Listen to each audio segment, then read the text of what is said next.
Closing call में आपका स्वागत है। आपके साथ मैं हूं अभिषेक सत्यवर्तन। बाजार में हमने देखा कि आज नई ऊंचाई बनी और ऑलमोस्ट 25,000 के दर्शन हमने कर ही लिए। आज 24,999.75 ये है आज का ऊपरी स्तर, आप ये देखिए। और वहां से हमने देखा कि फिर से प्रॉफिट टेकिंग बाजार में ऊपरी स्तरों पर हावी हुई और इस वक्त बाजार सपाट ट्रेड कर रहे हैं। निफ्टी बैंक की जो बढ़त है वो रह गई है सिर्फ 250 अंकों के आसपास की। एक समय पर करीब 900 अंक, 1000 अंक ऊपर था निफ्टी बैंक, लेकिन ऊपरी स्तरों से मुनाफा वसूली का प्रेशर हम देख रहे हैं। हालांकि अगर आप ब्रॉडर मार्केट को देखेंगे तो अभी भी चढ़ने वाले शेयरों की संख्या है ज्यादा है गिरने वाले शेयरों के मुकाबले। तो क्या बाजार 24,800 के आसपास ही आज क्लोजिंग देगा या फिर एक अटेम्प्ट फिर से करेगा तेजी की 25,000 की तरफ अगले एक घंटे में? हमारे एक्सपर्ट हमारे साथ जुड़ेंगे और अगले एक घंटे तक मैं और डिम्पी आपके साथ रहेंगे और पूरी की पूरी आपकी पक्की वाली प्लानिंग करवाएंगे। लेकिन पहले ये देख लेते हैं कि हम करने क्या वाले हैं अगले एक घंटे में। तो पूरा का पूरा शो एक्शन पैक्ड है। 2:35 पर हम लेकर आएंगे क्लोजिंग ट्रेड्स, यानी कि अपने एक्सपर्ट से जानेंगे उनकी पसंद के दो दमदार शेयर ट्रेड करने को लेकर। ऑप्शंस के चैंपियन होगा 2:40 पर, मार्केट एट 3 होगा 3 बजे और 3:05 पर खबर गर्म है हमारा खास सेगमेंट होगा जहां पर हम डीलिंग रूम का हाल आपके लिए लेकर आते हैं। 3:15 पर BST या फिर STBT ट्रेड होगा और 3:20 पर इवेंट्स टू वॉच आपके लिए हम लेकर आएंगे। देखिए चलिए पहले बाजार की पूरी समरी, मतलब सुबह से लेकर अब तक क्या हुआ है 5 बड़ी बातों में, उसको हम समेट कर आपके लिए सामने रख देते हैं। तो बाजार में ऊपरी स्तरों से हम प्रॉफिट टेकिंग साफ तौर पर देख रहे हैं। नए शिखर से निफ्टी करीब 200 अंक टूट गया है, 24,800 के आसपास है। बैंक निफ्टी की बात करें, दिन की ऊंचाई से 850 अंकों के आसपास की गिरावट है। FMCG IT शेयरों में आज दबाव है और PSU बैंक फार्मा में तेजी है। डिफेंस, केमिकल और रेलवे शेयरों में खरीदारी है और अच्छे नतीजों के दम पर हम देख रहे हैं कि PNB, बंधन बैंक, ये शेयर 6 से 12% तक चढ़े हुए हैं। बंधन बैंक के नतीजे अच्छे आए थे और उसके चलते हम देख रहे हैं कि शेयर को सपोर्ट मिल रहा है। PNB आज हमारे एक्सपर्ट के भी रडार पर था। आज सुबह के सत्र में गौरांग शाह हमारे साथ थे, उनका ये कहना था कि अगर आपको बैंकिंग में कुछ खरीदना है तो PNB एक बढ़िया विकल्प हो सकता है। लेकिन डिम्पी हमारे साथ जुड़ गए हैं, जरा एक बार वायदा बाजार के आंकड़े किस तरह से फॉर्म हो रहे हैं उसको जरा लेकर समझ लेते हैं और ऑप्शंस के डेटा निफ्टी के सपोर्ट को लेकर, रेजिस्टेंस को लेकर वो क्या इंडिकेशंस दे रहे हैं ये भी जानते हैं। डिम्पी, एक घंटे का सत्र बाकी है, ऑलमोस्ट मतलब 0.25 के फासले से 25,000 रह गया साइकोलॉजिकल लेवल। ये बताइए कि क्या फिर से अटेम्प्ट करेगा बाजार? देखिए, आपने जब पिछली बार भी ऑल टाइम हाई लगते हुए देखे होंगे तो उसके अंदर भी ऐसे ही बाजार छोड़ता था, कभी आधा पॉइंट से छोड़ देता था, कभी 1 पॉइंट से छोड़ देता। तो इसलिए राउंड फिगर में तो हम कह सकते हैं कि 25,000 लग गया। दूसरा पॉइंट, अगर आप बजट को देखेंगे, इलेक्शंस को देखेंगे, देखिए जून से मैं शुरू कर रहा हूँ। जून से आए नंबर्स के बाद आया बजट। 2 मेगा इवेंट हुए हैं। इस दोनों मेगा इवेंट्स में जो मार्केट को चाहिए एक्चुअली वो आ तो रहा है, लेकिन वो दूसरे तरीके से आ रहा है, वो डायरेक्ट नहीं आ रहा है। आपने बजट वाले दिन भी फॉल देखा था और जिस दिन सरकार का मैंडेट आया था उस दिन भी एक मेजर फॉल देखा था, लेकिन वो भर बहुत जल्दी रहा है। भर क्यों रहा है, यहीं से क्वेश्चन शुरू होता है और यहीं पे इसका आंसर छुपा हुआ है।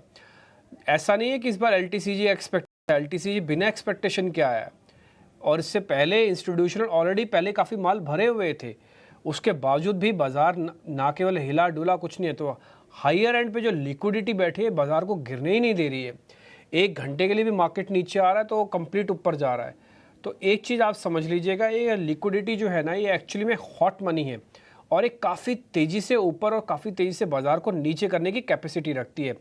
इसका one of the best example तो आज में है। 1000 पॉइंट चला हुआ बैंक निफ्टी को 1000 पॉइंट तोड़ने में सिर्फ 15 मिनट लगे। मैं आपको टाइम भी बता देता हूँ, 12:05 से लेके 12:15 का अगर कोई इंडाइसिस देख ले तो आपको पता लग जाएगा शैलो मार्केट किसको कहते हैं। और एक बार मैं आपको आज नहीं, मैं तो आपको 10 दिन से बात नोटिस करा रहा हूँ कि मार्केट में जो OI है वो कम है। OI बड़ी इंपॉर्टेंट चीज़ होती है और जब तक वो नहीं आएगा तब तक बहुत अच्छे से आप मार्केट को पक्का नहीं कर पाएंगे। ये पहला पॉइंट है। दूसरा पॉइंट, मार्केट के अंदर एक्सपायरी का फ्लेवर अलग अलग है। बैंक निफ्टी के पास अभी 31 तारीख के डेरिवेटिव जुलाई की ही पेंडिंग है, तो वही नहीं कटान हुई। तो यहाँ से भी एक फ़र्क आ रहा है जो डाइवर्जेंस के तौर पर आपको दिख रहा है। निफ्टी को चलना ही नहीं था बट बैंक निफ्टी को जला के ऊपर से वापस नीचे किया गया, खतरनाक पॉइंट है। तीसरा पॉइंट, लीडरशिप की अभी भी एब्सर्डिज्म मेरे को साफ साफ दिख रही है। रिलायंस, HDFC जैसे ठोस प्लेयर चाहिए जो बाज़ार को थोड़ा और चला पाए। मैं बाज़ार के आज के चलने पर और आज के गिरने पर बिल्कुल भी हैरान नहीं हूँ। ना तो चलते समय मेरे को ऐसा लग रहा था कि फोमो आ गया हो, ऐसा कुछ नहीं। मैंने सुबह भी आपके सामने ये बात रखी थी। बाज़ार के गिरने पर मेरे को कोई अपॉर्चुनिटी मिल गई हो, ऐसा भी मैं मानता नहीं। मेरा ऐसा मानना है कि बाज़ार अभी भी आपको जॉल्ट करेगा और बहुत ज़ोर से करेगा, आगे भी करेगा, जब तक कि कहीं ठोस चीज़ों के हाथ में ना आ जाए। ये ठोस चीज़ें क्या होती हैं सर, कैसे पता लगेगा ठोस चीज़ें हो रही हैं? ठोस चीज़ें मतलब आपका कंफर्ट फैक्टर आने लगे मार्केट के अंदर। देखो इस बार जब 24,000 आया तो 24,200 से बाज़ार को घुमा लिया गया, जबकि डाटा ये अलाउ कर रहा था कि 24,000 और 24,000 के नीचे बाज़ार जाएगा, बट वो नहीं गया और आपको क्रोसिन की दवाई दी और ठीक हो गया, अब ऊपर वापस से आ गए। तो ये जब तक ये चल रहा है ना, तब तक आप हाईयर एंड के 1:1 के रिस्क पे हो आप। लेकिन एक बार अच्छे से थोड़ा शेड हो जाए, सारी चीज़ों को खाली हो जाए, आपके कंफर्ट लेवल आ जाए, आपका डिस्कम्फर्ट ना रहे रिस्क रिवॉर्ड के अंदर, तब तक तो ये आपको इस तरह से झेलना तो पड़ेगा मार्केट। और ये ऑप्शंस के अंदर भी दिख रहा है, ये आपको ट्रेडिंग पैटर्न में दिख रहा है, टेक्निकल चार्ट्स में दिखेगा और ये आपको वेटेज वाले स्टॉक्स में भी दिखेगा। अंशुल जैन इस बीच मेरे साथ जुड़ रहे हैं, उनका करते हैं स्वागत। सुमित मूलचंदानी भी मेरे को स्क्रीन पे अभी दिखेंगे। सुमित सर बहुत बहुत शुक्रिया, थैंक यू वेरी मच। और एक फंडामेंटल एनालिस्ट विवेक कारवा भी आज हमारे साथ कार्यक्रम का हिस्सा होंगे। आप तीनों मेहमानों का बहुत बहुत शुक्रिया, थैंक यू वेरी मच समय देने के लिए। कई बार अच्छा हमारे साथ श्रीकांत जी भी हैं। श्रीकांत जी नमस्ते, बहुत बहुत शुक्रिया, थैंक यू वेरी मच। आज आपने भी हमारे लिए टाइम निकाला, अच्छा लग रहा है आप तीनों मेहमानों को देख के। अंशुल तो खैर इस बार साथ अखाड़े में भी आए थे, तो अंशुल जी को तो खैर मज़ा आया ही आया। अब श्रीकांत जी और सुमित जी की बारी है, 6 महीने बाद फिर से अखाड़ा लगेगा, तो आप मोस्ट इन्वाइटेड दोनों मेहमान हमारे। और इस बार ज़रूर आइएगा सर, कोई बहाना नहीं है, कोई काम आपके पास होगा तो 6 महीने का समय है, आप पहले इसको निपटा लीजिएगा। 6 महीने कम नहीं होते, आपको पहले एडवांस में बता रहा हूँ मैं। अच्छा दूसरा, मैं ज़रा श्रीकांत जी के पास आता हूँ। श्रीकांत जी आपकी मार्केट की रीडिंग, मेरे को ना आज चलते समय कोई एक्साइटमेंट हो रहा था, ना ही गिरते समय मेरा कोई डिप्रेशन या मेरे को घबराहट है मार्केट के अंदर, क्योंकि मेरे को पता थोड़ा मार्केट अभी शेलो है, ये तो एडजस्ट ही नहीं है। एक बार आपकी कैलकुलेशन चाहिए सर। गुड आफ्टरनून डिम्पी जी, गुड आफ्टरनून एवरीवन। तो देखिए बिल्कुल अगर इस पर्टिकुलर मार्केट को देखें तो यहाँ पे 25,000 के करीब एक साइकोलॉजिकल लेवल्स के आसपास आने के बाद इसमें एक प्रॉफिट टेकिंग का ट्रेंड बना और इंट्राडे में ही अच्छा करेक्शन हो गया, और ये है ना बुल मार्केट की एक साइन है। उसमें क्या होता है कि वो जो ट्रेडर्स होते हैं, जो साइडलाइन जो ट्रेडर्स बैठे हैं या इन्वेस्टर्स बैठे हैं, उनके लिए वो मौका नहीं देता। वो इंट्राडे में करेक्शन कर लेता है और इंट्राडे में करेक्शन कंप्लीट करके वापस इसमें रैली बनती है, या करेक्शन मामूली सा होता है, 1 या 2 दिन का करेक्शन होता है। और आज भी हमें वही ट्रेंड देखने मिल रहा है, यानी कि 25,000 जाने के बाद 750 के लेवल्स उसने बनाए, यानी ड्यूरिंग द डे 250 पॉइंट का करेक्शन कर लिया मार्केट ने। मुझे लगता है कि आज के लिए या आने वाले 1 या 2 दिन के लिए तो मार्केट ने करेक्शन कंप्लीट कर लिया है। अब जब तक मार्केट 750 के लेवल्स के नीचे बंद नहीं आता, तब तक हमें लगता है कि यहां से वापस से मार्केट एक बार 25,000 के करीब जा सकता है। इनफैक्ट काफी अच्छा अगर ट्रेंड बना तो 25,000 क्रॉस करके 25,200 के लेवल्स भी हम देख सकते हैं। तो 750 का एक लेवल रखे जो काफी नियर बाय का लेवल है, इसी यानी कि 70-80 पॉइंट्स का स्टॉप लॉस रखे, करंट लेवल से लॉन्ग पोजीशंस बनाए, मैं ये कहूंगा।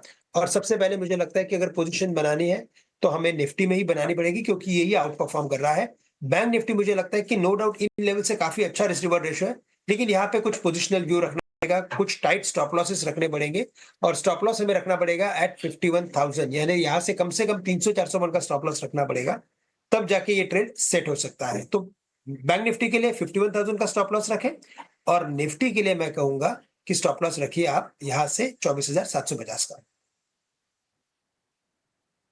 20,750 के स्टॉप लॉस के साथ आप निफ्टी में ट्रेड बना सकते हैं। निफ्टी बैंक हालांकि उतना पसंद नहीं है, लेकिन अगर आपको ट्रेड लेना ही है तो 51,000 का स्टॉप लॉस आप रखिए। 51,450 पर फिलहाल इंडेक्स ट्रेड कर रहा है। चलिए फटाफट अपने एक्सपर्ट से ये जानते हैं कि उनको अब स्टॉक्स में मौके कहां पर दिख रहे हैं और लेकर आएंगे closing trades.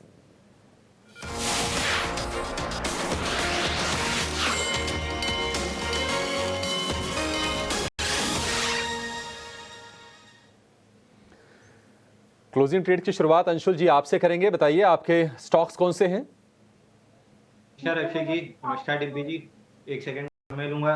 Nifty Friday opening show में 24,400 के पास हमने 25,000 का टारगेट दिया था, 2 से 3 सेशन का, एक ही सेशन में आ गया है, तो थोड़ी सी प्रॉफिट बुकिंग कर सकते हैं। डिप में 24,700 के अराउंड एक मौका है कि वहां पे फ्रेश बाइंग का मौका मिलेगा। सिमिलर चीज बैंक निफ्टी में 50,800 से बढ़ के 52,300 का हाई बनाए, हालांकि 52,500 हमारा टारगेट था, थोड़ा सा वहां से दूर रह गया है। बट प्रोबेबली 2 से 3 सेशन में अचीव हो जाएगा। मिड कैप स्मॉल कैप शेयरों में काफी अच्छी तेजी दिख रही है, तो दोनों मिड कैप कैटेगरी के स्टॉक रहेंगे। पहला है खेतान केमिकल, पूरे सेक्टर में अच्छी मूव दिख रही है। स्टॉक में भी 104 दिन का कप एंड हैंडल पैटर्न बना है, तो स्टॉक को करंट मार्केट प्राइस से बाई करना चाहिए 85 के अराउंड। 82 रुपए का क्लोजिंग स्टॉप लॉस रहेगा, यानी 3 रुपए नीचे, और ऊपर में 92 रुपए का टारगेट मिल सकता है प्रोबेबली 5 से 8 ट्रेडिंग सेशन में। दूसरा बाई कॉल रहेगा एनबीसीसी में। 102 दिन का वीसीबी पैटर्न ब्रेकआउट था, ब्रेकआउट के बाद 15 दिन लगा स्टॉक ने बहुत शैलो तरीके से रीटेस्ट किया है पैटर्न को, और पिछले 3 दिन देखें तो इनसाइड बार रहा है, जस्ट अभी मूव देना स्टार्ट किया है। 185 पे इसको बाई करना चाहिए, 179 का स्टॉप लॉस रहेगा। 195 के राउंड स्विंग हाई है, तो वो पहला टारगेट रहेगा। 195 198 का लेवल निकलता है तो फिर सीधे सीधे 240 रुपए तक का टारगेट दिखता है स्टॉक में। तो ये 2 बाई कॉल रहेंगे मेरी तरफ से। एनबीसीसी अच्छी रफ्तार से ये शेयर चल भी रहा है। अब देखिए 7% ऊपर हो गया है, 179 रुपए का स्टॉप लॉस, 195 रुपए, और उसके बाद अगर उसको पार करके ऊपर सस्टेन किया तो 240 रुपए तक ये शेयर जाएगा। आज एक खबर भी आई है इसके लिए कि महाराष्ट्र में मेडिकल कॉलेज और हॉस्पिटल बनाने के लिए इनको 450 करोड़ रुपए के आसपास का ऑर्डर मिला है। और आप ध्यान दीजिए कि अगर अब 5-6 महीने की अवधि में इसको देखेंगे तो शेयर करीब 35-40% ऑलरेडी ये चल चुका है। और दूसरा खेतान केमिकल उस स्पेस से जहां पर आज बहुत सारे स्टॉक्स बजिंग हैं, मतलब भगरत केमिकल हो गया, डीसीडब्ल्यू हो गया, पीआई इंडस्ट्रीज हो गया, तमाम स्टॉक्स आपको आज बहुत मजबूत दिखेंगे। उसमें आपको एक कैश का बढ़िया स्टॉक खेतान केमिकल बता रहे हैं अंशुल जी, इसको आप खरीदिए। 92 रुपए का टारगेट, 82 रुपए का स्टॉप लॉस, 7-8 रुपए के ऊपर के टारगेट है और 3 रुपए नीचे का स्टॉप लॉस है, तो रिस्क रिवॉर्ड रेशियो भी बहुत ही आकर्षक है इसमें। सुमित जी, आपके स्टॉक्स कौन से हैं? हाय, गुड आफ्टरनून टू ऑल। तो पहले मैं फॉलोअप से स्टार्ट करूंगा। वेडनेसडे को हमने सजेस्ट किया था दीपक फर्टिलाइजर्स को, 835 का मार्केट प्राइस था। आज देखिए 905 ने हाई यहाँ पे बनाया हुआ है, 930 का हमारा टारगेट है। तो बिल्कुल अभी भी देखिए मोमेंटम काफी स्ट्रांग है, आप बने रहिए। यहाँ पे सिर्फ एक ये सजेशन रहेगी कि अब 845 जो है वो मेरा एक ट्रेलिंग स्टॉप लॉस का काम करेगा। दूसरा, अंबिका कॉटन फ्राइडे के सेशन में ओपनिंग में हमने सजेस्ट किया था 1845 पे, आज उसका हाई बना है 2134 का, टारगेट है 2190। तो यहाँ पे भी एक ट्रेलिंग स्टॉप लॉस की तरह 2000 के लेवल को मेंटेन कीजिए और अभी भी बने रहिए। हमें लगता है कि दोनों टारगेट्स जल्दी ही अचीव हो जाएंगे। तो 2 बाय कॉल्स रहेंगे। पहले डीएलएफ का जो स्ट्रॉन्ग बेस बना हुआ है 800 का, 800 का, देखिए अगर आप लोअर टाइम फ्रेम पे देखेंगे तो यहाँ पे पॉजिटिव डाइवर्जेंस है और एक वेज फॉलिंग वेज का भी ब्रेकआउट आया हुआ है। तो हमें लग रहा है कि यहाँ पे आप एक्यूमुलेट कीजिए, कभी भी डिप्स मिल रहा है 850 तक, वहां तक भी आप इसके एक्यूमुलेट कीजिए for the target of 955 and 998। यहाँ पे स्टॉप लॉस मेंटेन करेंगे 823 का। जो दूसरा स्टॉक है वो है फोर्स मोटर्स का। देखिए फोर्स मोटर्स ने 4000 से लेके जो 10,000 की रैली दिखाई थी, उसके बाद 4 महीने से स्टॉक कंसोलिडेशन है। यहाँ पे आप देखेंगे तो मल्टीपल बॉटम्स बने हुए हैं, लेकिन जो पिछले 2 दिन का वॉल्यूम है और जो कैंडल्स फॉर्मेशन है, हमें लग रहा है कि यहाँ पे न्यू रैली स्टार्ट हो सकती है। तो करंट मार्केट प्राइस पे आप बाई कीजिए 8750 with the stop loss of 8250 for the targets of 10,300 and 11,100। ये 2 शेयर सुमित जी की तरफ से। सुमित जी की खासियत है कि थोड़े से उनके स्टॉक्स को ना आपको समय देना पड़ेगा। 1 दिन में 2 दिन में हो सकता है मूव्स ना दिखें, लेकिन अगर समय देते हैं आप तो आपको फायदा जरूर होगा। डीएलएफ और फोर्स मोटर, ये 2 शेयर। अच्छा, जिस अंबिका कॉटन के जिक्र कर रहे थे अभी सुमित जी, वो शेयर करीब करीब 1600 रुपए से एक तरफा रैली उसने दिखाई है 2000 रुपए तक की, और 5-6 सत्र में करीब करीब 400-500 रुपए के आसपास की तेजी होगी। अंबिका कॉटन वो होजरी रिलेटेड वो कंपनी है, उनके लिए यार्न वगैरह बनाती है, धागा से जुड़ी कंपनी है ये अंबिका कॉटन। ठीक है। अच्छा, हम होजरी वाले स्टॉक्स भी आज खूब बज़ कर रहे हैं। रूपा को देखिए, या फिर लवेबल लॉन्ड्री, आज सुबह डिम्पल उसका जिक्र भी कर रहे थे। लक्स, ये भी शेयर चल रहा है, इस पर भी हम बातचीत करेंगे। लेकिन श्रीकांत जी, पहले आप अपने शेयर बता दीजिए सर, कहां पर आपका कन्विक्शन है, क्या लॉन्ग करना है या फिर क्या शॉर्ट करना है? बिल्कुल। तो देखिए, यहाँ पे शॉर्ट करने के तो कोई कॉल्स नहीं है मेरे पास, क्योंकि मार्केट ऑलरेडी अच्छा खासा करेक्टेड है। बट करंट लेवल से अगर लॉन्ग करना है तो मुझे लगता है कि ओएनजीसी में एक लगातार तेजी बनी रहेगी। पिछले 2 या 3 दिनों से ये स्टॉक एक ही रेंज के अंदर कंसोलिडेट कर रहा है ओएनजीसी, बट यहाँ से अगर इसमें तेजी बनती है तो ये स्टॉक कम से कम 350 से लेकर 360 तक के लेवल्स दिखा सकता है, क्योंकि ओवरऑल मोमेंटम काफी स्ट्रांग है। तो करंट लेवल से इसे खरीदे। मुझे लगता है 320 का स्टॉप लॉस हमें रखना है। कम से कम यहाँ से 1 से 3 दिन का व्यू रखें और यहाँ पे एक लॉन्ग पोजीशन बनाए, 320 का स्टॉप लॉस रखें। साथ ही साथ मुझे लगता है कि कुछ QSR जो क्विक रेस्टोरेंट जो होते हैं वहां पे कुछ तेजी बन सकती है और इनफैक्ट वहां पे कई सारे स्टॉक्स में काफी अच्छे वॉल्यूम्स के साथ एक मोमेंटम बना हुआ है। देवयानी इंटरनेशनल ये स्टॉक हमें अच्छा लग रहा है जो 179 180 के करीब ट्रेड कर रहा है। यहाँ पे अगर लॉन्ग पोजीशंस बनाते हैं तो स्टॉप लॉस हम यहाँ पे रखेंगे 173 का। हमें लगता है कि इसका जो ओवरऑल टेक्निकल पैटर्न है ये यहाँ से इंडिकेट कर रहा है कि स्विंग हाई के ऊपर ये स्टॉक एक बार 200 रुपए तक भी जा सकता है। तो करंट लेवल से देवयानी को भी लॉन्ग करें, टारगेट्स रखे 190 और 200 रुपए के। यानी इंटरनेशनल एक खबर इनके लिए आई है कि पीवीआर के साथ इन्होंने मल्टीप्लेक्सेस में फूड कोर्ट के लिए, मॉल्स में फूड कोर्ट के लिए करार किया है और हम देख रहे हैं कि आज 1.5% के आसपास की तेजी है। हालांकि ये शेयर बहुत चला नहीं है, निराश थोड़ा किया है, लेकिन एक ट्रेडिंग बाउंस आपको मिल सकता है। 190 और 200 रुपए के टारगेट होंगे, 173 का स्टॉप लॉस। और दूसरा शेयर है ONGC, यहाँ पर आपको ट्रेड करने की सलाह दे रहे हैं श्रीकांत जी, और ये भी आप अपने रडार पर रख के चलिए शेयर ONGC का। इस बीच जय बालाजी ये कंपनी है, इसके नतीजे आ गए हैं। आय 13.5% घटी है, 1728 करोड़ रुपए Q-on-Q बेसिस पर। हालांकि हमने देख रहे थे कि बजट से पहले ये शेयर लगातार गिर रहा था, बजट के आसपास आके थमा और अब थोड़े से रिकवरी वाले फेज में है। जय बालाजी इंडस्ट्रीज का 935 रुपए का भाव है, 1.5% के आसपास की तेजी है, लेकिन नतीजे इसके कमजोरी दिख रहे हैं। EBITDA भी कमजोर है, आय में भी हम कमी देख रहे हैं, इसको भी एनालाइज करेंगे। लेकिन एक छोटे से ब्रेक के लिए यहाँ पर रुकेंगे। ब्रेक के बाद बाजार का एक्शन और ब्रेकआउट वाले शेयर, बजिंग स्टॉक्स, आपके कमाई वाले शेयर, सब कुछ आपके लिए फिर से हाजिर करेंगे।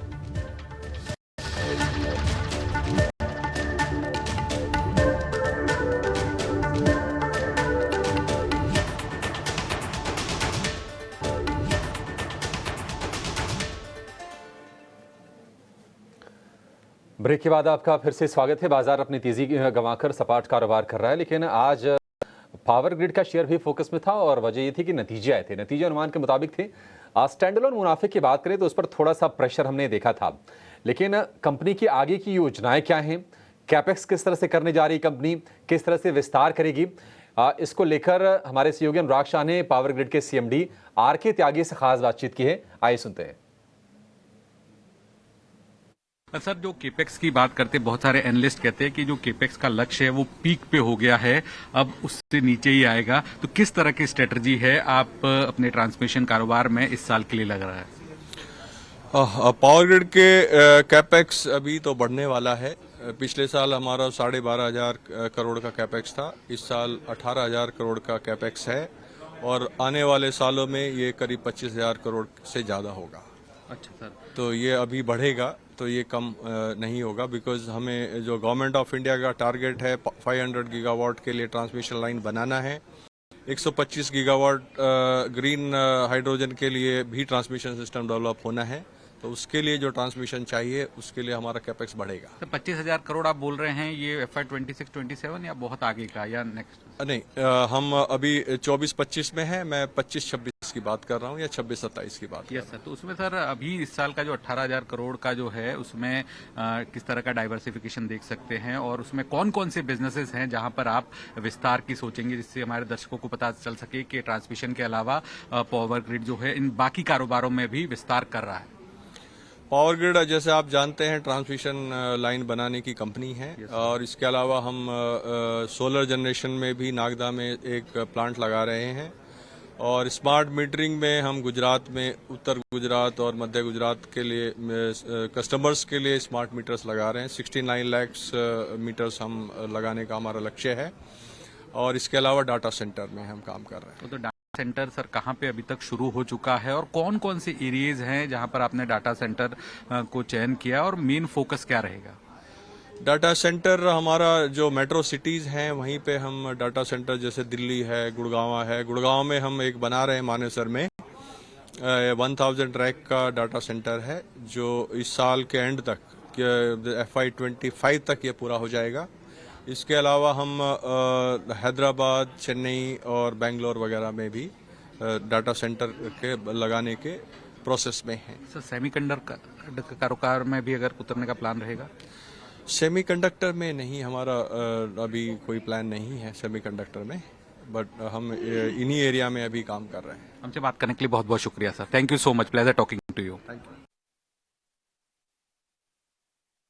पावर ग्रिड का मैनेजमेंट अगले साल कैपेक्स बढ़ाकर 25,000 करोड़ रुपए करेगी कंपनी। अच्छा, और इनका प्लान कुछ ना मिडिल ईस्ट में अपने कारोबार को बढ़ाने को लेकर है और वहाँ पर 40,000 करोड़ रुपए के प्रोजेक्ट्स पर इनकी नज़र है पावर ग्रिड की।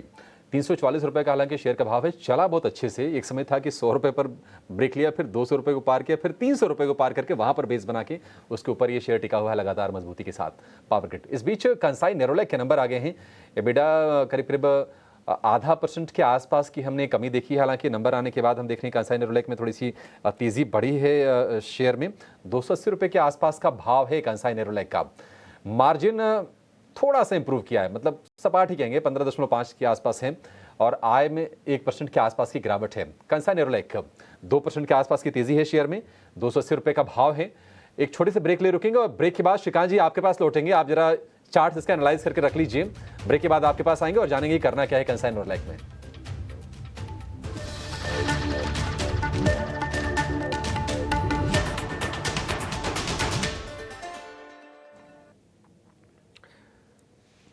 ब्रेक पर एक बार आपका स्वागत है। मार्केट्स इंडाइसिस यानी कि इंडाइसिस कुल मिला के पूरी तरह से एक रेंज के साथ ही कामकाज कर रहे हैं, लेकिन हाँ स्टॉक स्पेसिफिक काम हो रहा है, अच्छा हो रहा है। जैसे आज एक छोटा सा पॉइंट हमने सुबह भी आपको नोटिस कराया था, वो था एसआरएफ का शेयर। याद है सुबह मेरे को तो एनालिस्ट भी मैं भूल गया हूँ जिनसे मेरी आज सुबह बात हुई थी एसआरएफ के रिगार्डिंग। मेरे को लगा कि ये शेयर चलेगा। आज जो मैंने शेयर्स निकाले थे उसमें एक एसआरएफ निकाला, लवेबल निकाला था, पीएल निकाला है। ज़्यादातर शेयर्स चल रहे हैं, स्पीड से दिखाते जाना। सभी शेयर्स जो हमारी बातचीत हुई थी, डीएसडब्ल्यू सुबह बात हुई थी कि हमारा एक प्रोड्यूसर है हिमांशु, उन्होंने बताया था ये शेयर। ये एसआरएफ आपकी स्क्रीन पे, लवेबल दिखाना, डीएसडब्ल्यू दिखाना। एक शेयर और भी सुबह डिस्कस हुआ था, वो था वेल्सपन के नाम से। नाहर स्पिनिंग भी दिखाना, वेल्सपन भी दिखाओ एक बार, नाहर स्पिनिंग भी दिखाओ।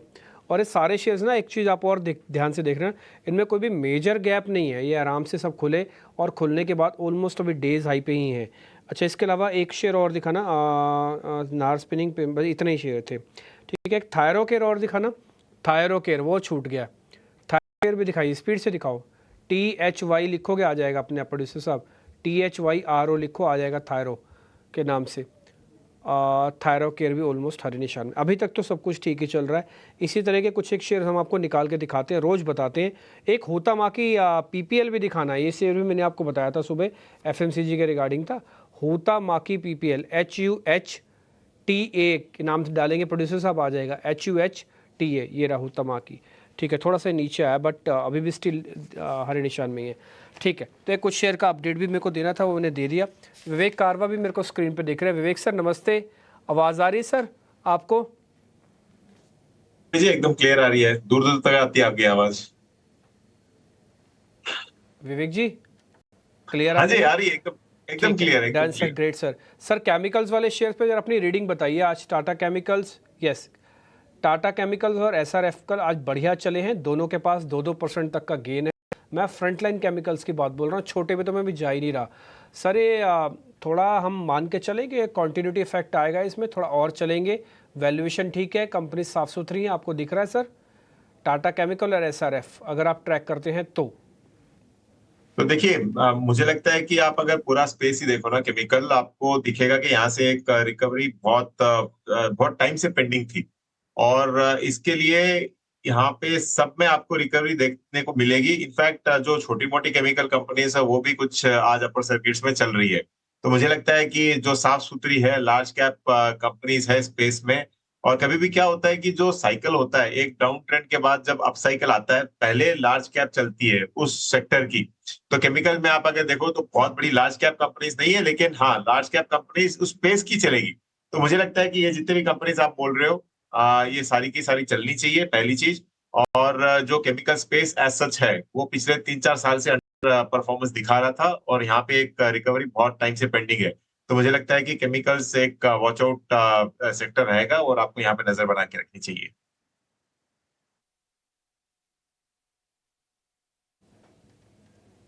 ओके ठीक है। उभरता हुआ सेक्टर, देखो सेक्टर की चर्निंग होना बहुत ज़रूरी है। हाई और लो लगे वहाँ पे सेक्टर पकड़ो, सेक्टर के साथ कंपनी पकड़ो, काम हो जाएगा। पहले तो ये चेक करो कि मार्केट कहाँ पे महंगा कहाँ सस्ता है, फिर सेक्टर पे आओ, सेक्टर पे कंपनी के अंदर आओ और कंपनी के अंदर फिर स्टॉप लॉस और टारगेट के साथ आओ। एथिक तो यही कहते हैं। आगे देखते हैं, जो भी होगा सो होगा। खैर आगे बढ़ते हैं, एक दो शेयर जरा और चेक करवा लेते हैं जहाँ पर आज तेज़ मोमेंटम या फिर बढ़िया ट्रेड बन रहा है। एक काम करते हैं, ऑप्शंस का ट्रेड भी आपके सामने रखते हैं, फिर मैं शेयर पता करता हूँ। सोनी पटनायक जेएम फाइनेंशियल से हमारे साथ जुड़ रहे हैं ऑप्शंस का ट्रेड बताने के लिए।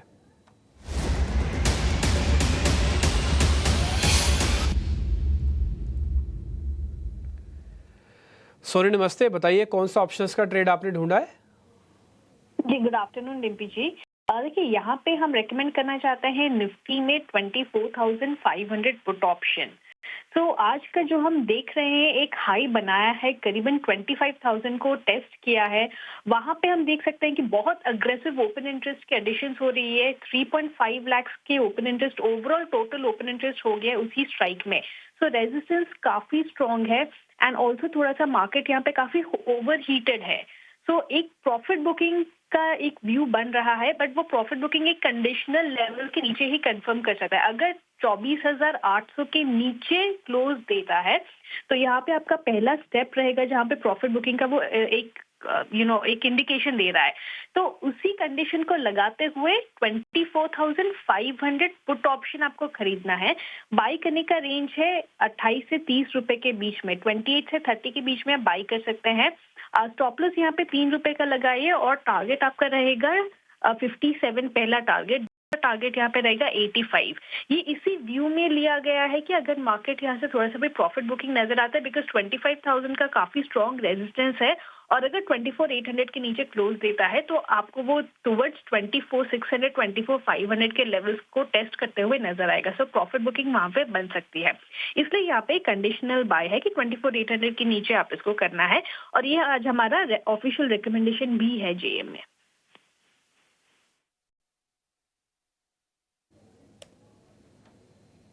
ओके ठीक है, डन। तो आप ये कह रहे हैं कि 24,500 के पुट खरीदने हैं, बट आपको इस चीज़ का ध्यान रखना होगा, कंडीशन है इसमें 24,800 के नीचे की क्लोजिंग, 1 अगस्त की एक्सपायरी है, 28 रुपये में मिल जाएगा। स्टॉप लॉस सिर्फ 3 रुपये का रखना, 57 से 85 रुपये। टूटा तो बहुत ज़ोर से मारेगा, 1000 नहीं, फिर हो सकता है 2000 रुपये भी आ जाए, बट ये भी सिंपल कैलकुलेशन है। पर लॉट की कैलकुलेशन के हिसाब से 625 रुपये जाएंगे, क्योंकि लग इतने रहे हैं, क्योंकि 3 रुपये बचेंगे ना, 28 में से सिर्फ 3 रुपये बचेंगे, तो कुल मिला के 700-800 रुपये का ही ट्रेड बनेगा। तो 1075 रुपये आपके पास आ जाएंगे पैसा डबल होने पर। तो साफ सुथरा ट्रेड है। पर लॉट की कैलकुलेशन आपके लिए डालिए, आप चाहो तो 2, 4, 10 भी डाल सकते हो, वही कैलकुलेशन बन जाएगी। फिर 6,000 का लॉस और 10,000 का प्रॉफिट हो जाएगा।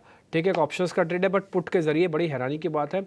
और खैर मेरे को हैरानी नहीं है, क्योंकि मैं तो डाटा देख ही रहा हूँ, बट ये अच्छा है, हिम्मत की बात दिखाई है सोनी ने इस बार कि मार्केट के चलते हुए मार्केट के अंदर पुट के बारे में जिक्र हो रहा है। ठीक है सोनी, बहुत शुक्रिया, थैंक यू वेरी मच ये बताने के लिए, ट्रेड बताने के लिए। आगे बढ़ें, 1-2 शेयर जरा और चेक करवा लेते हैं सर से, और उसके बाद फिर हम थोड़ा आगे बढ़ेंगे। लॉन्ग के ट्रेड मैंने निकाल रखे हैं, एक बार जरा स्क्रीन पे लेके आइएगा। सन टीवी एक बार दिखा सकते हैं आप? सन टीवी एक बार जरा, सन टीवी है तो जरा दिखाइएगा। तो सन टीवी 4% ऊपर है, 25% का है। विवेक जी, ये तो आपके एरिया की कंपनी है, सदर्न इंडिया की, आपके स्टेट की भी है। सर क्या हो रहा है इस कंपनी में? जी, क्योंकि मेरे एरिया की है, मेरे स्टेट की है, और यहाँ पे बहुत पॉलिटिकली इंक्लिनेशन रहता है सारे चैनल्स पे, तो मैं तो अवॉइड करना ही चाहूंगा इस पे कमेंट करना, क्योंकि क्या होता है कि अगली बार सन टीवी में गया ना तो बोलेगा भाई आपने भला बुरा कहा, और उसके कॉम्पिटिटर मेरे को बोलेंगे कि आपने सन टीवी को सपोर्ट या अपोज कैसे कर दिया। बहुत बड़ी दिक्कत वाली काम है यहाँ पे। लेकिन हाँ, ओवरऑल ओवरऑल आप अगर सन टीवी को देखो तो नेटवर्क अच्छा है इसका, इनफैक्ट हिंदी में भी इन्होंने चैनल चालू कर दिया है। तो वैल्यूएशन वाइज भी आप अगर कंपेयर करो तो इतना महंगा नहीं दिखेगा, लेकिन हाँ, मैंने जैसे कहा ये पॉलिटिकली इंक्लाइंड चैनल है ये, तो जब जब इलेक्शंस तमिलनाडु में होते हैं ये अच्छा करता है या फिर खराब करता है, उस बेसिस पे ये स्टॉक चलता है।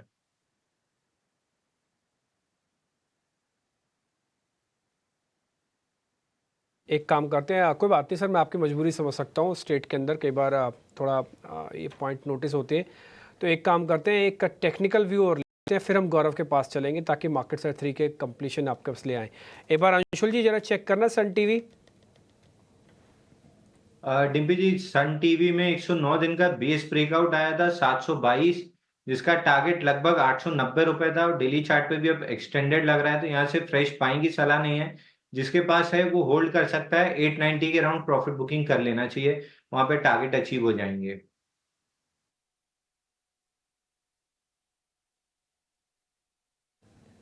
ठीक है, डन। तो ये आपके लिए एक टेक्निकल कॉल भी हमने ले लिया और वैसे विवेक जी से जितना पूछ सकते हैं उन्होंने बता भी दिया आपको। अब विवेक आप गौरव के पास चलेंगे और जरा मार्केट से 3 पता करवा लेते हैं। गौरव जी बताइए मार्केट से 3 के अंदर कौन कौन सी न्यूज़ है जो मोटे तौर पर आ रही हैं। तो आज सबसे पहले मार्केट चार्ट 3 में शुरुआत करते हैं BEL के साथ, जो कि भारत इलेक्ट्रॉनिक्स है। इसके अगर नतीजों की बात करें तो कहीं पे हमारा रेवेन्यू जो है उसमें हमें 21% का ग्रोथ देखने को मिला था और इसी के साथ साथ जो प्रॉफिटेबिलिटी है उसमें 47% का ग्रोथ जो है वो ने इस क्वार्टर में रजिस्टर किया है YOY बेसिस पे। इसी के साथ साथ ऑर्डर बुक जो है वो भी 76,000 करोड़ पे है और इसके चलते हुए एक तेज़ी हमें इस स्टॉक में देखने को मिली थी। अगली बात करते हैं स्ट्राइड्स फार्मा की, क्योंकि यहाँ पे भी अगर नंबर्स की बात करें तो अच्छे नंबर्स हमें देखने को मिले हैं। अगर हम बात करें रेवेन्यू की तो वहाँ पर भी एक अच्छा खासा 10% का ग्रोथ देखने को मिला था। अगर हम प्रॉफिटेबिलिटी की बात करें तो कंपनी ने इस क्वार्टर में 68 करोड़ का प्रॉफिट बुक किया था, जो कि पिछले साल इसी क्वार्टर में लॉसेस में था 9.3 करोड़ के कंपनी में। और इसी के साथ साथ कंपनी ने आगे जाके कहा है कि EBITDA जो है वो 9.5 टू 10,000 करोड़ में रहने की काफ़ी ज़्यादा चांसेस है। इसी के साथ साथ नेट डेट टू EBITDA जो है वो भी घटने की काफ़ी ज़्यादा चांसेस है और इसी के चलते हमने देखा इस शेयर में भी एक तेज़ी देखने को मिली थी। अगली बात करते हैं आस्क ऑटोमोटिव की, क्योंकि यहाँ पे भी अगर नंबर्स की बात करें तो एक अच्छा प्रदर्शन हमें देखने को मिला है। जो आय थी उसमें 31% का ग्रोथ देखने को मिला था और जो प्रॉफिटेबिलिटी है उसमें हमें अच्छा खासा 63% का एक अपटिक YOY बेसिस पे देखने को मिला था और इसके चलते हुए इस शेयर में भी हमें आज के दिन में तेजी देखने को मिली थी। अगली बात करते हैं SRM कॉन्ट्रैक्टर्स की, क्योंकि कंपनी को फिलहाल में ही NHAI से एक कॉन्ट्रैक्ट मिला है। 171 करोड़ का ये कॉन्ट्रैक्ट रहने वाला है और इसका ड्यूरेशन जो है वो 5 साल का होने वाला है। इसके चलते इस कंपनी में भी एक तेज़ी देखने को मिली थी। और आखिर में बात करते हैं AIA इंजीनियरिंग की। इस कंपनी पे नज़र रखना काफ़ी ज़रूरी है, क्योंकि 7 तारीख को कंपनी के शेयर होल्डर्स का और बोर्ड मीटिंग होने वाला है। इसमें जो शेयर बायबैक है उसके ऊपर कुछ डिसीजन हो सकता है और इसी के लिए ये जो बोर्ड मीटिंग है उसके ऊपर नज़र रखना काफ़ी ज़रूरी है। तो खबरों के दम पे और नंबर्स के दम पे ये सब कंपनीज़ में आज हमें अच्छा एक्शन देखने को मिला था। आगे जाके भी इन सब कंपनीज में नजर रखना काफी जरूरी रहेगा। ठीक है, ये तमाम कंपनीज जहां पर खबरों का एक्शन है, लेकिन एक शेयर जिसके नतीजे भी थोड़ी देर पहले ही आए थे और उसको गौरव हाईलाइट भी कर रहे हैं कि आस्क ऑटोमोटिव की आय में 31% और मुनाफे में 63% की बढ़ोतरी है। बहुत ही सॉलिड कंपनी है। 2 व्हीलर के ये पार्ट्स पुर्जे कल पुर्जे बनाती है ये। और आस्क ऑटोमोटिव लास्ट ईयर की लिस्टिंग है, आई थिंक अक्टूबर या नवंबर के बीच में 300 रुपये के आसपास का इसका भाव था ऑटोमोटिव का और वहाँ से ठीक ठाक रिटर्न दिए हैं आस्क ऑटोमोटिव ने। इसके बारे में श्रीकांत जी आपसे जानना चाहेंगे, आस्क ऑटोमोटिव कैसा लग रहा है आपको ये चार्ट पर और क्या सलाह देंगे इस पर आप?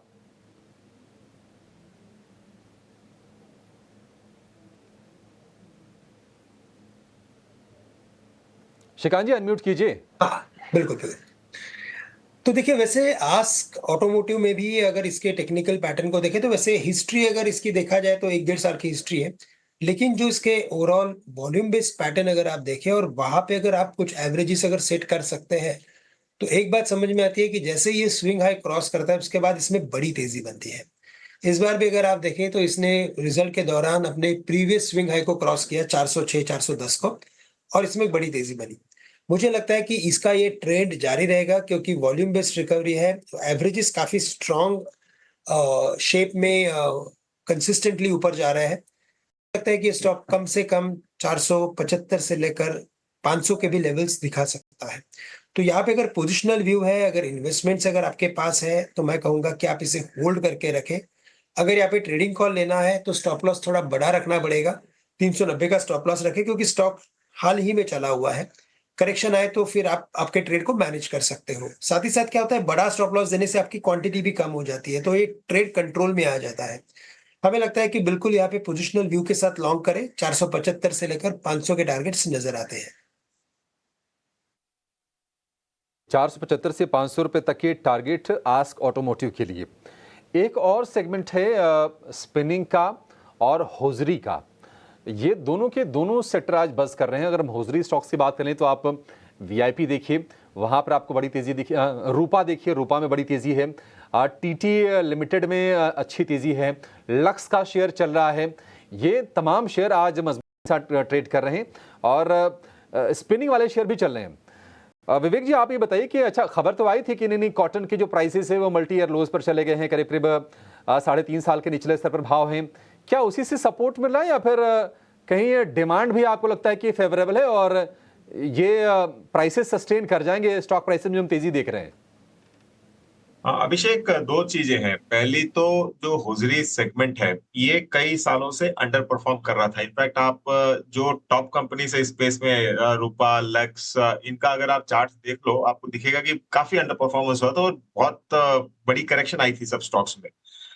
ये हुआ था क्योंकि एक नंबर कारण था, कॉटन प्राइसेस बहुत ऊपर चल रहे थे।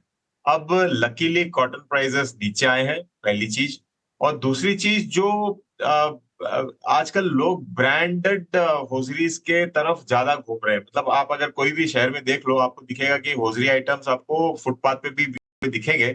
तो लोग क्वालिटी प्रोडक्ट्स चूज करना चालू कर दिए हैं और ब्रांडेड की तरफ आगे जा रहे हैं। तो ये जो फॉर्मलाइजेशन है इस सेक्टर में भी, ये आपको बहुत आगे तक लेके जाने वाला है इस कंपनीज को। तो लॉन्गर टर्म के लिए मुझे लगता है कि ये सेगमेंट बहुत अच्छा है अभी भी। और आपने ये भी देखा है जब जब इकोनॉमिक डाउन ट्रेंड होता है तो होजरी सेगमेंट में सेल्स कम होती है, और इनफैक्ट अभी इकोनॉमिक अप ट्रेंड चल रहा है। तो जो जितनी भी एक सारी कंपनीज है यहाँ पे आपको दिखेगा परफॉर्मेंस अच्छा ही करेगा। हाँ, एक ये कंडीशन है कि कॉटन प्राइसेस बहुत तेजी से बाउंस बैक ना हो।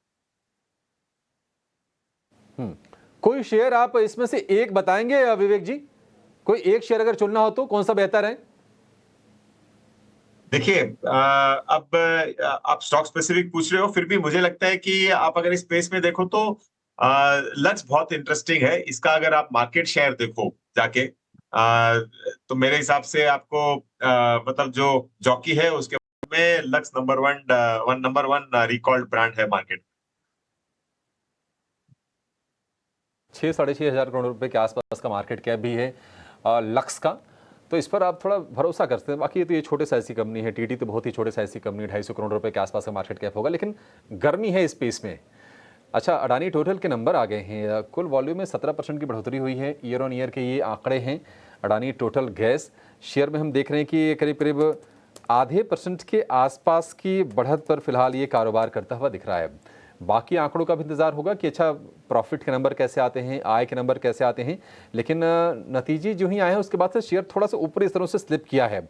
आज ये 924 रुपये तक भी थोड़ी देर पहले तक गया था शेयर ये, और वहाँ से अब 894 रुपये पर आकर फिलहाल ये ट्रेड कर रहा है। हल्की सी तेज़ी पर कारोबार हो रहा है अडानी टोटल गैस के शेयर में। नंबर से एक बार फिर से जरा लेकर सामने आएंगे, उसके बाद इस पर हम व्यू ले पाएंगे। लेकिन अडानी टोटल गैस एक रेंज में ही रहा है, और अगर हम 6 महीने में देखेंगे या फिर अगर आप इसको 8 महीने में देखेंगे तो अंडर परफॉर्म ही किया है बाजार को अडानी टोटल गैस। इस पर भी विवेक आपसे एक फंडामेंटल व्यू ही चाहेंगे। तो मुझे लगता है कि जो ये स्पेस है ऑयल एंड गैस, अभिषेक का बहुत समझ लीजिए कि अभी भी अंडर वैल्यूड है ओवरऑल। और आप अगर स्पेसिफिक अगर अडानी टोटल गैस की बात कर रहे हो, मुझे लगता है कि यहाँ पे भी वैल्यूएशन वाइज बहुत सस्ता लग रहा है कंपनी। इनफैक्ट लॉन्गर टर्म में ये यहाँ से और अच्छी कर सकती है, और इनका जो कॉन्ट्रैक्ट्स हो रहा है बाकी कंपनीज से, ये जो ऑर्डर बुक है ये स्ट्रांग रहने वाला आगे चल के। तो ओवरऑल अच्छा लग रहा है। इनफैक्ट आप एक स्टेप आगे जाऊंगा मैं, मुझे ऑयल मार्केटिंग कंपनीज भी बहुत अच्छी लग रही है। लोकांचे घाणेरडे लहानपणीचे जे गुण किंवा कॉमेडी अडानी टोटल को लेकर ये व्यू। लेकिन कल नतीजे आएंगे टाटा कंज्यूमर के, क्या अनुमान है? आंकड़े लेकर हमारी सहयोगी विनी मोतीवाला जुड़ गए हैं। विनी, बताइए क्या लेकर के चल रहे हैं हम टाटा कंज्यूमर से? बिल्कुल, तो टाटा कंज्यूमर्स के नंबर्स की जो एक्सपेक्टेशन है ये टाइम अच्छी एक्सपेक्टेशन है in terms of growth. 17% growth expected है। प्रॉफिट्स में slight bit of a decline expected है, 6% की डिक्लाइन प्रॉफिट में है, पर मार्जिन्स में एक्सपेंशन एक्सपेक्टेड है। 15.1% इबिटा मार्जिन है वर्सेज 14.6% की जो लास्ट ईयर का मार्जिन था। सो वहाँ से थोड़ी एक्सपेंशन तो एक्सपेक्टेड है। नाउ नारिश्को की बात करें, टाटा संपन्न का पोर्टफोलियो बात करें या सोलफुल, वहाँ पे स्ट्रॉन्ग अच्छी ग्रोथ एक्सपेक्टेड है। म्यूटेड ग्रोथ एक्सपेक्टेड है इंडिया बेवरेज बिजनेस। ना काफ़ी गर्मी थी ये टाइम, तो आउट ऑफ होम कंजम्पशन की वजह से, हाई हीट वेव्स की वजह से उनका जो इंडिया बेवरेज बिजनेस है वहाँ पे में भी थोड़ी सी म्यूटेड ग्रोथ दिख सकती है, और वॉल्यूम ग्रोथ एक्सपेक्टेड है कि ये टाइम म्यूटेड ही रहेगा। यहाँ पे इंटरनेशनल टी बिजनेस है, वहाँ पे एक्सपेक्टेड है कि थोड़ा सॉफ्टनेस दिखेगी ये time like to like basis पे ग्रोथ पे। और ओवरऑल इबिटा मार्जिन की जो एक्सपेक्टेशन है, अपटिक जो एक्सपेक्टेड है ये टाइम, नॉन ब्रांडेड बिजनेस और इंटरनेशनल बिजनेस अच्छा करने वाला है, इसकी वजह से मार्जिन की एक्सपेंशन एक्सपेक्टेड है। लेट्स वॉच आउट, और फैक्टर्स जो वॉच आउट करेंगे, एक तो कैपिटल फूड और जो एक्विजिशन हुआ था ऑर्गेनिक इंडिया का, तो वहाँ पे अब वो नंबर्स आते जाएंगे और कंपनी की बैलेंस शीट में देखेंगे, प्रॉफिट एंड लॉस अकाउंट में देखेंगे, तो वहाँ पे रेवेन्यू ग्रोथ क्या था, वहाँ पे कितनी ग्रोथ दिख रही है, क्या ट्रैक्शन दिख रहा है इन दोनों एक्विजिशंस के बाद, ओवरऑल कमेंट्री क्या है, रॉ मटेरियल कॉस्ट और मार्जिन्स भी आउटलुक क्या है, और मार्केट शेयर क्या है, ये इंपॉर्टेंट फैक्टर्स है वॉच आउट करने के लिए। तो टाटा कंज्यूमर्स के नंबर्स की ये एक्सपेक्टेशन है। ठीक है विनी, बहुत शुक्रिया, थैंक यू वेरी मच ये पूरी की पूरी डिटेल देने के लिए। विवेक जी, एक बार आपका टेक चाहिए टाटा कंज्यूमर्स पे। नंबर वाला चीज़ें वापस से दिखाते रहना, और जो भी हमने ग्राफिक्स में बनाया सब दिखाते रहना। विवेक जी, जरा आपका टेक चाहिए। डिम्पी जी, इनफैक्ट आपने क्या बातचीत की मैं मिस कर गया था। मेरा व्हाट्सएप बैन हो गया था और अभी अचानक खुल गया है, तो मैं उस खुशी में ध्यान ही नहीं दिया। एनीवे, एफएमसीजी आप, मुझे लगता है कि यहाँ से को एक बाउंस बैक आगे चल के दिखाएगा। अब जो कॉस्ट प्रेशर्स थे वो ऑलमोस्ट एब्जॉर्ब हो चुके हैं सारी कंपनीज में, पहली चीज। दूसरी चीज, ओवरऑल मॉनसून अच्छा है, तो इसका बेनिफिट आपको सारे कंज्यूमर स्पेस में, एफएमसीजी में देखने को मिलेगा। और तीसरी चीज, जो सरकार अब फोकस कर रही है रूरल इकोनॉमी पे, उसका भी बेनिफिट इस सेक्टर को आपको देखने को मिलने वाला है। तो कंज्यूमर एफएमसीजी में आप अगर हो तो बहुत बढ़िया है। टाटा कंज्यूमर एक अच्छा पिक है और मुझे लगता है कि आईटीसी भी आगे चल के अच्छा कर सकता है।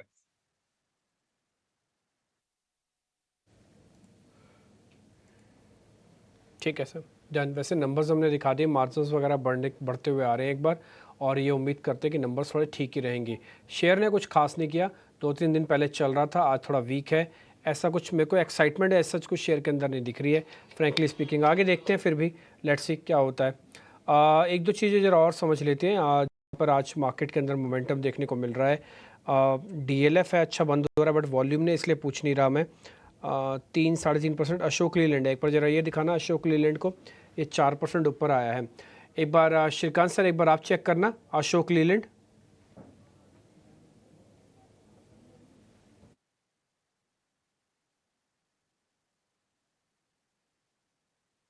बिल्कुल। तो डिम्पी जी, यहाँ पे अगर अशोक लेलैंड की बात करें तो यहाँ पे भी काफी अच्छा सेटअप है। इनफैक्ट अच्छे कंसोलिडेशन के बाद का ये काफी क्लियर ब्रेकआउट है। मुझे लगता है कि अभी यहाँ पे जो पिछले 3 या 4 दिनों में जो तेजी बनी है और जो वॉल्यूम्स आए हैं, ये क्लियरली इंडिकेट कर रहा है कि ये स्टॉक वापस बुल ग्रिप में आ चुका है, और यहाँ से 300 रुपए तक के दाम ये दिखा सकता है आने वाले कुछ हफ्तों में।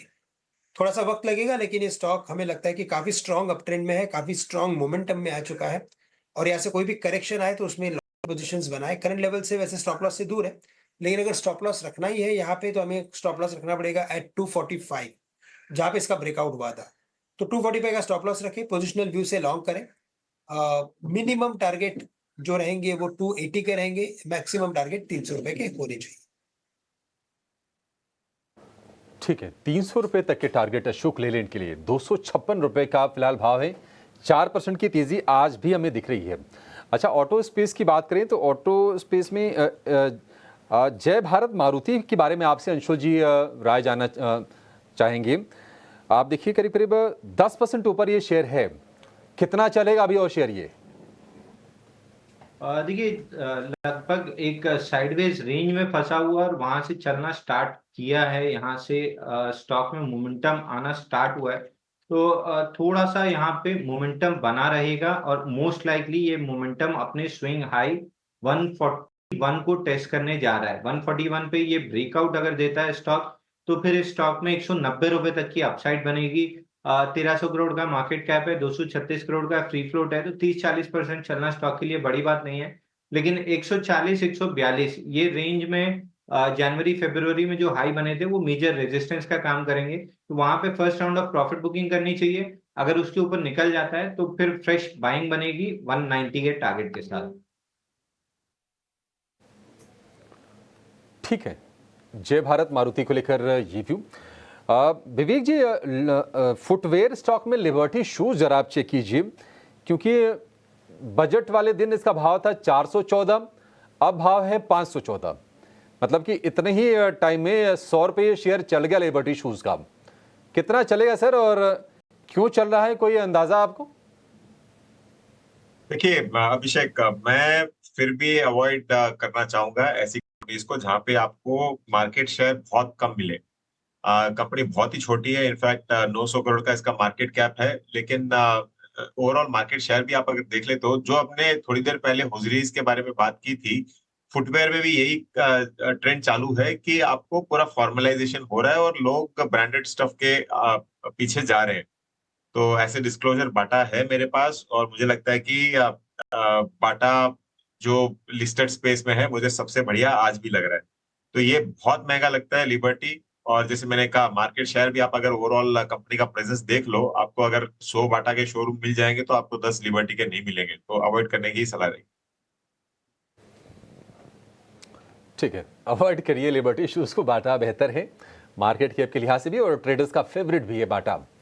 चलिए 3:21 हो गए हैं, बाजार बंद होने में 8-9 मिनट के आसपास समय बाकी है अभी। अपने एक्सपर्ट्स ये समझ देते हैं कि आपको BTST या फिर STBT कहां पर करना है। शुरुआत सुमित जी आप करेंगे, बताइए आपके BTST के सौदे कौन से होंगे? देखिए यहाँ पे BEL पे ध्यान रखिए, भारत इलेक्ट्रॉनिक्स। सुबह से ही एक मोमेंटम बना हुआ है स्टॉक में। 322 का करंट मार्केट प्राइस है, 314 का आप यहाँ पे स्टॉप लॉस मेंटेन कीजिए। हमें लग रहा है कि यहाँ पे 340 तक का मोमेंटम बन सकता है। ठीक है, 314 का स्टॉप लॉस, 340 का मोमेंटम। सुमित जी कब तक, कल परसों? बिल्कुल 2-3 दिन के लिए आप ये ट्रेड को रख सकते हैं। ठीक है, 2-3 दिन में आपको ये लक्ष्य हासिल हो जाएंगे भारत इलेक्ट्रॉनिक्स के शेयर में। अंशुल जी आपका ट्रेड कौन सा होगा BTST का? देखिए अक्षय जी, दो स्टॉक में फ्रेश ब्रेकआउट आ रहे हैं। पहला है महिंद्रा एंड महिंद्रा फाइनेंस। यहाँ पे 72 दिन का कप हैंडल पैटर्न का ब्रेकआउट है और हैंडल कंप्लीटली टाइटली कॉइल्ड था, तो ऐसा लग रहा है कि ब्रेकआउट के बाद एकदम फ्लाइंग स्टार्ट देगा ये स्टॉक। करंट मार्केट प्राइस 303 रुपए पे BTST कर सकते हैं। BTST करेंगे तो 310-312 तक का टारगेट मिलेगा, बट मेरा सजेशन रहेगा कि 5 से 7 दिन स्टॉक को समय देना चाहिए। हाई लाइकली है कि 330 रुपए तक ये स्टॉक निकल सकता है। दूसरा स्टॉक जिसमें ब्रेकआउट आ रहा है वो है ABFRL। इसमें 32 दिन का फ्लैट बेस का ब्रेकआउट है, तो करंट मार्केट प्राइस 339.85 पे इसको भी BTST कर सकते हैं 347 के लिए, लेकिन एक हफ्ते का समय देंगे तो बहुत हाई चांस है कि 375 रुपए तक ये स्टॉक आपको अपसाइड दे सकता है। तो ये दोनों को एक हफ्ते का अगर समय दे देते हैं तो थोड़े से बड़े टारगेट मिल जाएंगे। ठीक है, M&M फाइनेंस हो गया और ABFRL, हफ्ते भर का समय आप इसको दीजिए तो आपको रिटर्न रियलाइज होंगी जो अंशुल जी आपको बता रहे हैं। और एक का भाव 300 रुपये के आसपास, एक का भाव है 350 के आसपास का। और हम देख रहे हैं कि ABFRL में लास्ट आवर में ठीक ठाक बाइंग इमर्ज होती हुई दिख रही है। श्रीकांत जी आपकी नज़र कहाँ गई है, क्योंकि बाजार देखिए इंडेक्स में तो देखने लायक बचा नहीं है। निफ्टी बिल्कुल घंटे भर से एक रेंज में ही है और निफ्टी बैंक की जो तेजी है वो रह गई है 20 अंकों की ही। स्टॉक से खोजने पड़ेंगे सर। बिल्कुल, तो देखिए मुझे लग रहा है कि यहाँ पे हमें कुछ कॉन्ट्रा बेट्स भी लेने पड़ेंगे, क्योंकि मार्केट करेक्ट हो चुका है और जहाँ पे करेक्शन आया था वहाँ पे हमने करेक्शन देखा था बैंक स्टॉक्स में। हमें लगता है कि कई सारे बैंक स्टॉक्स ने तो अपना मोमेंटम दिखा लिया है। अभी स्टेट बैंक की बारी है। करंट लेवल से स्टेट बैंक ऑफ इंडिया को लॉन्ग किया जा सकता है। 875 872 के रेंज में ये कंसिस्टेंटली कंसोलिडेट कर रहा है। यहाँ पे अगर हम स्टॉप लॉस रखते हैं एट 855 यानी 15 रुपए का अगर स्टॉप लॉस रखते हैं तो हमें लगता है कि ये स्टॉक कम से कम वापस से 890 से लेकर 905 के लेवल्स दिखा सकता है। तो स्टेट बैंक ऑफ इंडिया को BTST के बेसिस पे लॉन्ग किया जा सकता है। ठीक है, 870 रुपये का भाव है। SBI को आपको खरीद के चलना है। आज का हाई है 889 का और लो है 862-63 रुपये के आसपास का। इसमें आपके लिए मौके बनेंगे। अच्छा, आज हम देख रहे हैं कि एक और चीज़ कि बजट, अच्छा इवेंट बीत गया, लेकिन इवेंट बीतने के बाद भी जो शेयर बजट से लिंक किए जाते हैं वो अभी भी चल रहे हैं। हालांकि बजट में रेलवे को लेकर कोई बहुत बड़े ऐलान हुए नहीं है, लेकिन अगर आप शेयर देखेंगे, राइट्स 14% ऊपर है, RVNL 10% ऊपर है, इरकॉन के शेयर में हम बहुत ही बड़ी तेज़ी देख रहे हैं, IRFC ये करीब 7% ऊपर है। तो ये सारे के सारे रेलवे वाले शेयर चलते हुए दिख रहे हैं और डिफेंस वाले शेयर भी आज एक्शन में हैं। मझगांव डॉक, कोचिन शिपयार्ड, ये सारे के सारे शेयर भी चल रहे हैं। सुमित जी कहीं कोई ट्रेडिंग का आपको मौका दिख रहा है या फिर निवेश के लिए किसी के पास है तो वो बने रहे अपना? जी बिल्कुल, देखिए निवेश के लिए तो आप बिल्कुल अभी भी बने रह सकते हैं। अगर मैं ट्रेड लिहाज में बात करूं तो देखिए जो डिफेंस स्टॉक की आपने बात की ऑलरेडी वो अपर सर्किट में है, तो यहाँ पे रेलवे स्टॉक्स पे मेरा थोड़ा सा नजर रहेगा, उनमें से रेल टेल पे रहेगा। देखिए जो प्रीवियस रेजिस्टेंस जोन था 470 टू 480, अब वो सपोर्ट का काम कर रहा है। तो स्टॉक पिछले 3 से 4 दिन से आप देखेंगे तो 480 के नियर बाय ही अपना सपोर्ट बना रहा था। आज एक ओपन लो कैंडिडेट है, तो यहाँ पे मेरा रेल टेल पे नजर रहेगा। अगर किसी को फ्रेश पोजीशन बनानी है तो 490 का यहाँ पे मैं स्टॉप लॉस मेंटेन करूंगा। 510 करंट मार्केट प्राइस है। जो पहला टारगेट यहाँ पे हम एक्सपेक्ट कर रहे हैं दैट इज अराउंड 590। ठीक है, 590 रेल टेल के लिए टारगेट। EIL अंशुल जी, हम देख रहे थे कि 290 रुपये से गिर के इसका भाव हो गया था 250 रुपये के आसपास का। आज थोड़ी सी बाउंस बैक करने की कोशिश कर रहा है ये शेयर। ट्रस्ट करें इस पर? क्या BTST कर सकते हैं EIL में? EIL आप अभिषेक जी EIL बोल रहे हैं? हाँ जी, इंजीनियर्स इंडिया। अच्छा, इंजीनियर्स इंडिया। इंजीनियर्स इंडिया, जी जी। इंजीनियर्स इंडिया में स्टॉक प्राइस का पैटर्न बहुत ठीक ठाक पैटर्न है। थोड़ा सा साइडवेज चला गया था, पिछले 3 दिन इनसाइड बार था, आज भी इनसाइड बार है। बजट दिन में जो फॉल आई थी उसके बाद आज चौथा दिन इनसाइड बार है। 271 रुपए तक ये स्टॉक इमीडिएट बेसिस पे जा सकता है। 271 रुपए के ऊपर बड़ा ब्रेकआउट प्लेस्ड है। 271 निकलने के बाद 305 310 तक जाएगा। यहां से अगर बाई कर रहे हैं, जो कि करना भी चाहिए, तो 271 का टारगेट लेके करना चाहिए। वहां पे एक बार वापस से कंसिडर करा लीजिए कि ये स्टॉक फ्रेश ब्रेकआउट दे रहा है या वहां पे अटक रहा है। अगर स्लाइस थ्रू कर लेता है 271 को, तो फिर सीधा सीधा 305 310 रुपए के लेवल आराम से देखे जा सकते हैं। ठीक है। EIL को लेकर ये व्यू अब तो कोई ट्रेड नहीं जानेगी, लेकिन 2 मिनट के सवा 2 मिनट के आसपास समय रह गया है। बाजार को एक बार देख ले कि हुआ क्या है आज। आज हुआ ये कि 25,000 के हमने दर्शन किए, 0.25 के फासले से वो आंकड़ा रह गया, बस आंकड़ों की बाजीगरी रह गई। निफ्टी बैंक में ऊपरी स्तरों से करीब 800-850 अंकों के आसपास की हमने कमजोरी देखी, और ये फिलहाल हल्की बढ़त के साथ ही कारोबार कर रहा है। आज का ये 52,340, फिलहाल का स्तर है 51,372, यानी कि ऊपरी स्तर से करीब करीब 1000 पॉइंट नीचे आकर निफ्टी बैंक कारोबार कर रहा है। और निफ्टी ऊपरी स्तरों से तकरीबन 200 अंक नीचे इस वक्त आपको दिखेगा, 225 अंक नीचे 24,845 का स्तर आज का है। रिलायंस ने आज सपोर्ट किया वैसे बाजार को, 0.25% के आसपास की तेजी है रिलायंस में। एक शेयर और सपोर्ट करने वाला वो है L&T का, यहाँ से आज मजबूती मिली। SBI ये सपोर्ट किया, और फार्मा स्टॉक्स में कुछ स्टॉक्स आप देखेंगे जहाँ पर बाइंग रही, उसमें एक शेयर है सन फार्मा का, दूसरा है डिवीज लैब्स का। यहाँ से बाजार को आज सपोर्ट मिला। प्रेशर कहाँ से आया? प्रेशर आया है हम देख रहे हैं कंजम्पशन से। टाइटन, ITC ये शेयर कमजोर रहे। टाटा कंज्यूमर यहाँ पर भी हमने कमजोरी देखी है, और कुछ IT स्टॉक्स भी आज बाजार को उन्होंने परेशान करने काम किया, जिसमें कि टेक महिंद्रा का शेयर सबसे ऊपर आपको दिखेगा। भारतीय एयरटेल आज 2% के आसपास की कमजोरी इस शेयर में हमने देखी है। हालांकि एडवांस डिक्लाइन का जो रेशियो रहा वो रहा तेजी के पक्ष में। 1478 शेयर आपको मजबूती वाले दिखेंगे इस वक्त, और 1046 शेयर आज कमजोरी वाले शेयरों की संख्या है। ओवरऑल 24,800 के ऊपर की क्लोजिंग हमने शुक्रवार को देखी थी। आज कम से कम वो लेवल बाजार प्रोटेक्ट कर रहा है।